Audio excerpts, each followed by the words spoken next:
Welcome to Tilecast. Tilecast is about putting together the tiles of the biblical mosaic of Jesus' mission. We want to explore the themes relevant to all of Jesus' teaching. My name is Ty Nickel, and I'm the minister for the Essex Village Church of Christ here in Charleston, South Carolina. Enjoy the Tilecast. What is a parable of Jesus? Jesus' parables relate to Jesus' definition of the kingdom of God. Mark chapter 4, verse 30 has Jesus saying, "To what can I liken the kingdom of God?" The word liken, or in some translations compare, comes from the Greek hamoiao, which means to liken or compare. Jesus also uses parabole, or parable, in Mark chapter 4, verse 30, which means the same thing, comparison. In one dictionary reference, parable is defined as two ships side by side. Therefore, Jesus defines his parables by putting an image forth not of a ship next to another ship, but of something next to the current understanding of the kingdom of God.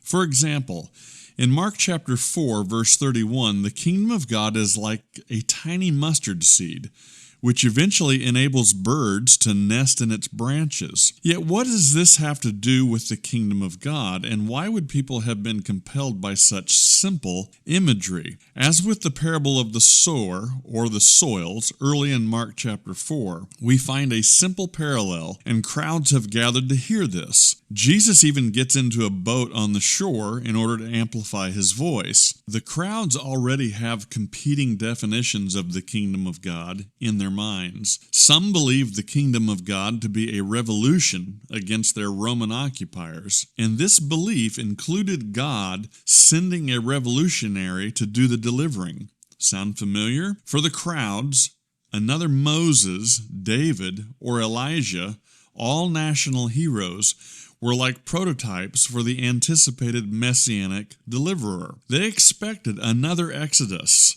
another warrior, and another mighty prophet, all wrapped up into one superhero. What we find in the parable of the sower, the mustard seed, and other parables are not images of heroes, but of ordinary things. So a parable of Jesus is not about Jesus behaving like a wise sage, giving unique insights into daily life. Rather, a parable of Jesus is about using ancient daily life to describe his own role in the plan of God to save Israel and the world. These parables also involve the crowd's reactions to his behavior. Jesus is behaving like someone who prioritizes the outcast and marginalized, while Augustus and Herod and other rulers are trying to secure their own positions of power. Jesus' parables are forcing the crowds to decide whether or not Jesus is legitimately sent from God. Unfortunately, many don't recognize Jesus in this way. So why wouldn't Jesus simply be straightforward about who he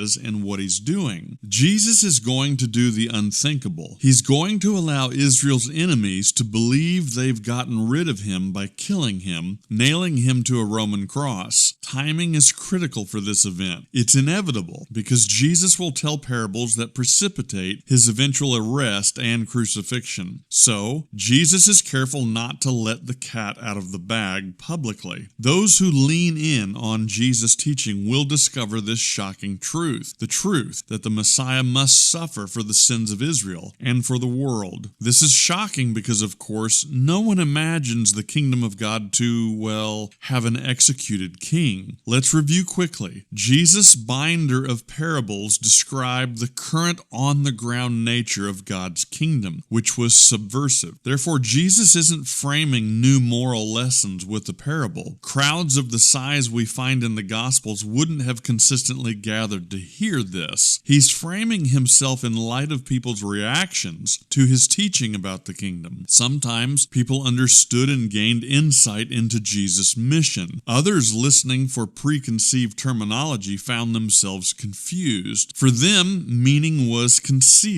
Matthew chapter 13:35 states that Jesus said, "I will open my mouth in parables. I will utter what has been hidden since the foundation of the world." The word hidden comes from the word crypto, which is where we get the word cryptic.